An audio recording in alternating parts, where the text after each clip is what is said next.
আপনাকে কেউ যদি বলে আপনার বাচ্চার স্কুলে ছাত্র সংখ্যা কমিয়ে দিলে ওই স্কুলের জমি বেচে দেওয়া যাবে, আপনি কি চুপ করে বসে থাকবেন? ঠিক এই ফর্মুলাটাই এখন চলছে আলিপুর চিড়িয়াখানায়।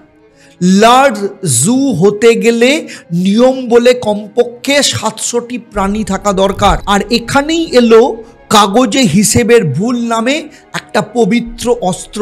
321টা প্রাণীকে রেকর্ড থেকে গায়েব করে ফেলা মানে একটা ঝটপট মিডিয়াম জুয়ের তকমা সেটে দেওয়া। আর এই মিডিয়াম জু দিয়ে কি হয়? কম দায়িত্ব, কম অ্যাকাউন্টেবিলিটি, কম মনিটরিং, আর সব থেকে গুরুত্বপূর্ণ বেশি জমি ফাঁকা করার সুযোগ।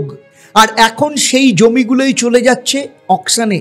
ভাবুন তো, এটা কি পশু সংরক্ষণের প্রতিষ্ঠান নাকি রিয়েল এস্টেট ইনকিউবেটর, যেখানে পাখির ব্যবসার বদলে এখন ফ্ল্যাটের ব্লুপ্রিন্ট ঝুলছে।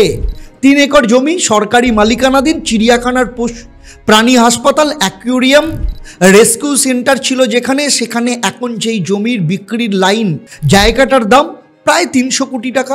প্রশ্ন হচ্ছে এই টাকা যাচ্ছে কোথায়? সরকারি ফান্ডে যাচ্ছে তো, নাকি রুট বদলে ফেভারিট কন্ট্রাক্টরের পকেটের মধ্য দিয়ে অন্য কোথাও রুট করছে?